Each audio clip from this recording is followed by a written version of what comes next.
Blwyddyn diwetha nes I fideo I Hansh am yr explosion mewn gwefannau tanysgrifio. Y bwriad oedd creu neges bositif am rhyw I ddweud bod yn iawn cymryd control ac dylai pobl talu am porn.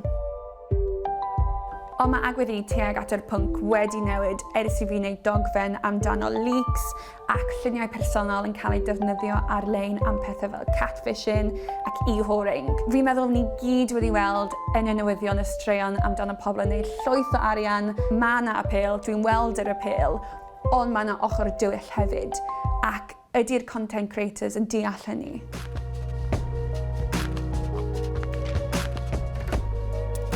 Blwyddyn diwetha ges I sgwrs gyda Alaw am ei cynnwys OnlyFans, ac ers hynny mae wedi ysgrifennu guide I helpu content creators newydd. Mae hefyd yn defnyddio referral scheme ac mae nifer ei subscriptions wedi cynyddu. So Alaw, sut ydy'r referral scheme yn weithio? So be dwi'n neud ydy dwi'n rhoi link fi sy'n bersonol I fi I rwy'n sydd isio dechrau OnlyFans neu gwefannau tanysgrifio arall. A wedyn, be sy'n digwydd ydy dwi'n cael 5% o be maen nhw'n ennill. A wedyn, I gael hwnna, dwi'n basically gaddo I nhw neu ateb unrhyw cwestiynau maen nhw hefo. A wedyn, dwi efo fel guidance package dwi wedi sgwennu I roed I nhw hefyd. Just I fel roed help llaw I nhw yn dechrau allan. Ti'n neud arian mas o gorff dy hun, ond ti hefyd yn neud arian mas o gyrff ferched arall hefyd. Mae'n swnio really dodgy, dwi'n gwybod. Ond mae fel, dwi'n gweld o fel, hyn o bod fi yn neud arian allan nhw, dwi'n kind of yn fel responsible dros nhw hefyd. So dwi'n hoffi, dim like, edrych ar ôl nhw, ond dwi just eisiau neud siŵr fel cyn I nhw fynd arno fo, bod nhw'n siŵr bod eisiau neud o, dwi'n fel, yn sôn am fel gyrfeuodd a stwff fel yna efo nhw. A dwi just, mae ddim fel, dwi ddim all about the money, ond mae'n dda bod na opsiwn I wneud hwnna hefyd, achos mae pawb yn joinio fo ar y funud, wedig oherwydd Covid a lockdown, mae gymaint o pobl yn joinio fo, so mae'n neis bod ni gallu, cos da ni gorau rhoi arian allan o beth da ni'n ennill i'r gwefan yma, mae'n neis bod ni gallu cael rhywbeth yn ôl hefyd. Falle bydd rhai o pobl yn dweud bod pyramid scheme porn ydy'r referral scheme. Un peth I gallu dweud ydy, efo pyramid schemes, y peth cyntaf ti fel arfer wneud ydi fel ffosio ffrindiau ti y stwff I wneud o. Mae ddim o ffrindiau fi wneud o, so dyna beth fi'n dweud. Wyt ti wedi cael profiad o lluniau di cael eu rhoi ar-lein neu falle yn WhatsApp groups heb dy gyniatad? Dwi wedi cael pobl yn messejo fi fel, mae so-and-so wedi rhoi llun chdi yn y group chat. It's just like... It's gross. Mae o, yn wedig pan mae pobl ti'n nabod hefyd, cos ti'n gweld y pobl ma allan wedyn a ti'n just meddwl fel, a like, gorau trio heidio tafludio dros nhw. Ond wedyn dwi wedi cael stwff hefyd lle mae lluniau fi wedi bod o fel gwefannau. Mae nhw gymaint o gwefannau weird. Lle mae nhw just y purpose y gwefan ydi rhoi lluniau o genod arno fo. Ie, fi'n teimlo'r un peth achos gallai perthnasu efo fel lluniau fi'n cael eu rhoi ar dating profiles, catfishes, ond hefyd ar kind of like forums, a pobl yn just dweud y pethau mor disgusting amdano corff fi.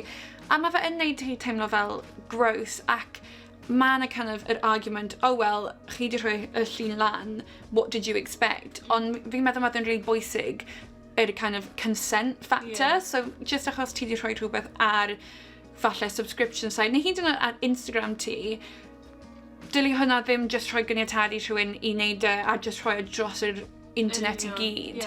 Ac mae fe'n just actually really galed I cael dy lluniau o cael eu tynnu lawr o'r forums o pethau. Mae hwnna'n awful, ti'n mo? Mae o, ond dyma'r thing mae pobl ddim yn sôn am stwff fel yma. Mae leaks yn rhywbeth sy'n digwydd llawer rhy aml, ond un person sy'n brwydro yn ôl yw Dan. Mae e wedi sefydlu cwmni sydd yn arbenigo mewn tynnu leaks ar revenge porn oddi ar y we. So Dan, can you tell me how Carters came about? A couple of years ago, when I was living in America, I had a partner who was into the content creator space, invited me to take part. I did, and decided it wasn't for me. But you know, three years later, it kind of came back to bite me. The content had leaked online. At this point, I was working as an engineer at Google, so I was quite panicky. I thought I was going to lose my job. I didn't know if my friends and family would find out about it. So I kind of went on this mission to get my own content removed. And from there, I, discovered, laws that could be, implemented, like the DMCA law, and just pretty much figuring out the ins and outs of getting content removed. So from there, helping out other, friends and other content creators that I knew as a favor. And then in November 2020, a massive Discord issue happened. I'm sure you heard about it, where over 500,000 images of content creators and non-content creators were leaked without permission, full of revenge porn. And I was asked to help out, and we removed it in about 20 minutes. And well, when I say we, it was I at that time. And from there, it just kind of snowballed. People asked me to help them out, and then I looked into ways of commercializing it while also making it a responsible company. And yeah, that's pretty much it. So Dan, since then, obviously subscription service sites have exploded online in popularity. Have you seen your business explode as well? Like, what kind of demand are you getting, and just how many links and content are you taking down offline? It's grown exponentially. Like, we're growing between 30 and 40% a month. When we first started this, and officially in January, we had 1 customer, and then from then till now, it's hitting over 200. We're taking care of agencies, we're taking care of Hollywood celebrities, directors, musicians, YouTubers, streamers. So it's gone from anybody who's pretty much creating content, who wants to take control of the content, is coming to us. Obviously 70 to 80% of that are OnlyFans creators, AdmireMe creators, kind of behind a paywall subscription creators. And it's, we're removing vast amounts of content. You were, doing print stuff for quite a long time, right? You did like nuts and stuff like that, or along that kind of area, like the early 2000s, before social media, before all these subscription sites. And 10 years later, it has found its way online, right? So I just wonder, this OnlyFans content, the AdmireMe content, the Patreon content, where is that going to be in 10 years time? What's going to happen? The companies themselves don't do anything to remove it. I feel like they kind of wash their hands of it.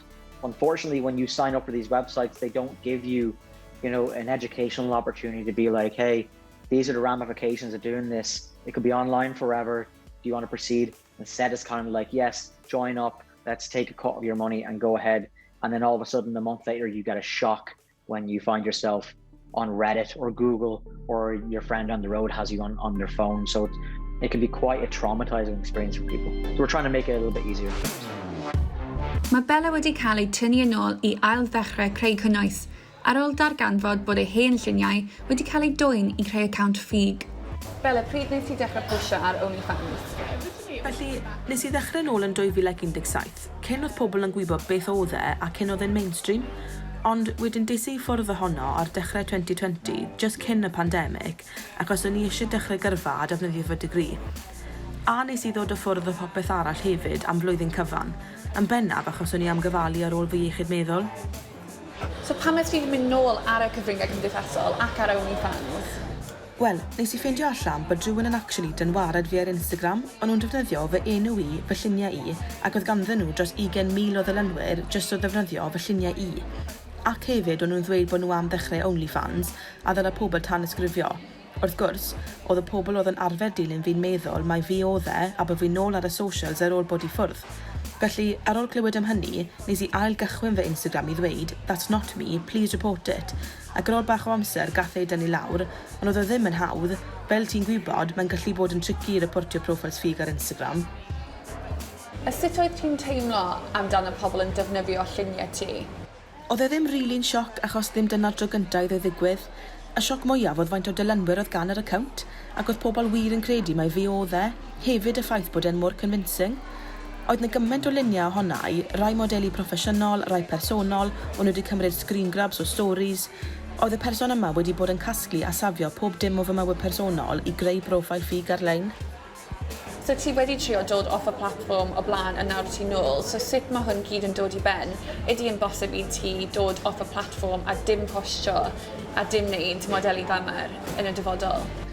Dwi'n meddwl na I roi'r gorau iddo yn y pen draw, ond am nawr, mae'r syniad bod gymaint o bobl wedi bod yn rannu fy lluniau ac yn gwneud arian ohonau drwy greu profiles ffug yn gwneud I fi feddwl bod angen I gael presenoldeb ar-lein I gallu ymladd yn erbyn. Hefyd, os oedd rhywun yn gwneud arian o fy lluniau, cystal iddo fod yn fi.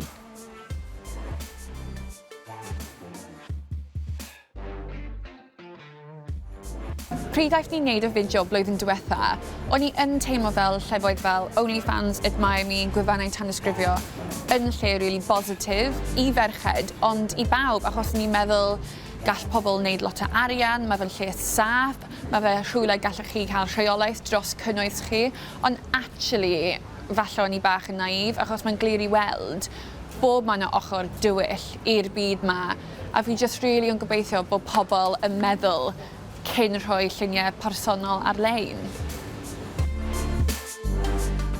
Os ydych chi wedi dioddef o achos revenge porn, fedrwch chi gysylltu â Curtis.io i gael help am ddim.